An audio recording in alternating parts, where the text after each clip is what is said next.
You're not late because you don't know the time. You're late because you checked the clock, you knew you were about to be late, and you still stayed a few minutes longer. Not because you're lazy, but because that moment, the moment before you have to show up, is one of the few times you still feel safe. When you step out and arrive on time, you're not just attending an appointment. You're stepping into eyes, expectations, judgment, responsibility, and your brain has learned something very clearly. By delaying your arrival, you can delay the feeling of being evaluated. So being late isn't a mistake, it's a protective reflex. A small, quiet way of telling the world, give me a few more minutes before I have to truly be present. Society calls this a lack of discipline. But deeper than that, it's a sign of a brain that fears the moment of beginning more than it fears the consequences of being late. The human brain doesn't measure time with clocks. It measures time through a sense of control. When schedules are packed, when demands arrive before desire, when life keeps pulling you forward without asking, the brain starts searching for a small place where it can still say, I choose this. And the moment you arrive is exactly that place. You may not control your workload, you may not control expectations, but you still control one very specific thing: when you show up. Being late creates a tiny but powerful feeling of agency, a quiet inner voice saying, at least this was my decision. The brain doesn't care whether that decision causes problems. It only registers that in that moment you weren't pushed, rushed, or commanded. And because the brain prioritizes immediate agency over long-term outcomes, it will trade stability for that illusion of control. In this context, being late isn't poor time management.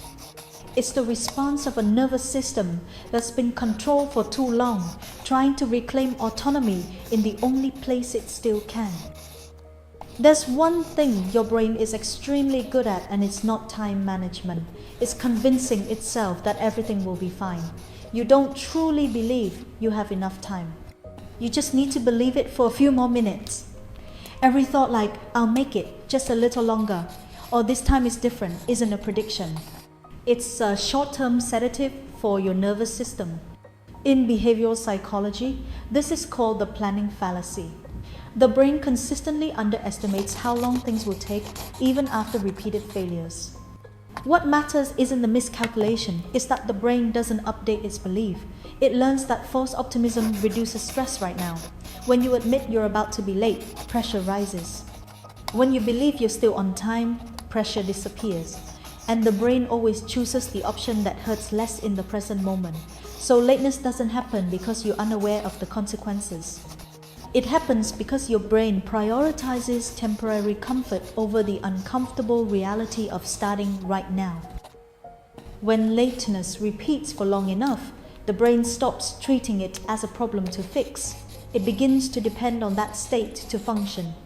The final minutes before a deadline trigger adrenaline, heart rate rises, thoughts sharpen, and a feeling of finally awake kicks in. For many people, this isn't dysfunction. It's the rare moment they actually feel alive. Dopamine is released not because something is accomplished, but because the body is jolted out of prolonged numbness. And the brain remembers this clearly. Pressure creates performance. Over time, urgency becomes linked to focus, while normal states feel empty and dull. Without pressure, everything feels slow, flat, and hard to begin. So the brain unconsciously creates delay to reactivate the familiar loop. Not because you work better under pressure, but because your baseline state is already depleted. Urgency is just a temporary physiological shock that makes you feel functional again. Every time you tell yourself, I need to be more disciplined, or I have to try harder next time, your brain doesn't hear motivation, it hears threat.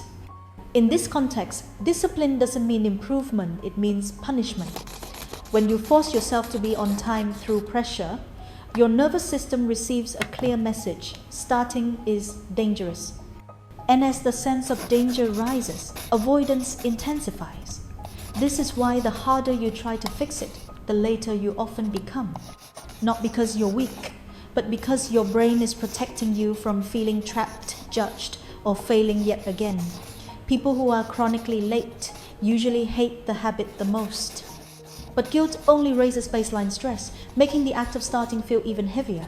The problem was never a lack of willpower. The problem is that your brain is choosing the option that causes the least emotional harm in the short term, even if it leads to long-term stagnation. If lateness isn't a discipline problem, then the solution can't be force. For a brain trained to avoid, arriving on time doesn't feel positive. It feels like stepping directly into pressure. So, change doesn't begin by correcting behavior, but by changing the signal.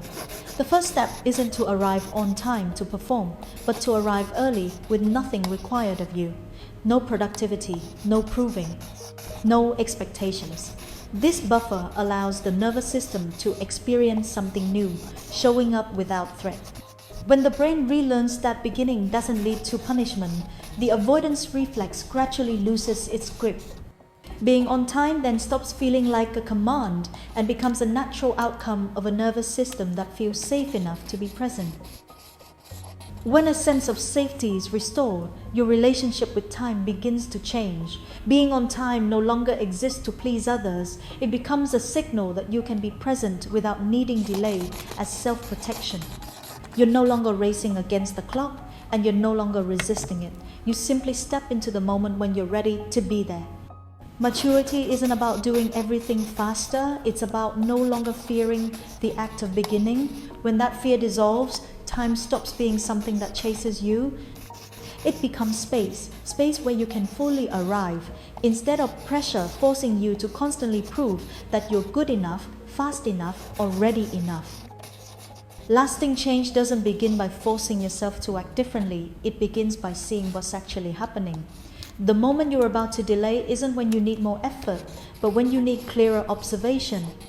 Notice the sensation that appears just before you slow down. Notice the subtle contraction in your body, the familiar hesitation, the quiet inner voice asking for more time. When you can see this without judgment, the brain realizes it no longer has to operate in the dark. Lateness survives not because it's powerful, but because it's unconscious. When unconscious patterns are brought into awareness, their control weakens. Awareness doesn't erase the habit instantly, but it does something more important. It gives you choice back, instead of letting your brain decide automatically for you. From a broader perspective, chronic lateness isn't just a personal habit, it's a signal of a pace of life that exceeds human capacity. We live in a society that measures value by speed, responsiveness, and constant availability. Slowing down is often seen as weakness. Rest is framed as inefficiency. And being perpetually present is treated as a default obligation. In this environment, the nervous system has very little space to self-regulate. When there's no room to breathe, the brain is forced to create small disruptions to release pressure. In this context, lateness isn't rebellion or irresponsibility.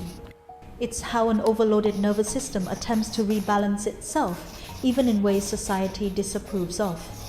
And when we try to fix the individual without questioning the pace of the system, the pattern simply reappears in different forms. Not everyone who is late needs to be fixed, but everyone who is late needs to be understood. When we stop treating lateness as a flaw that deserves punishment, we can begin to see it as a signal worth listening to. Time isn't chasing anyone, and it isn't working against anyone. It simply exists neutrally. What matters isn't whether you arrive early or late, but whether you are truly present when you arrive.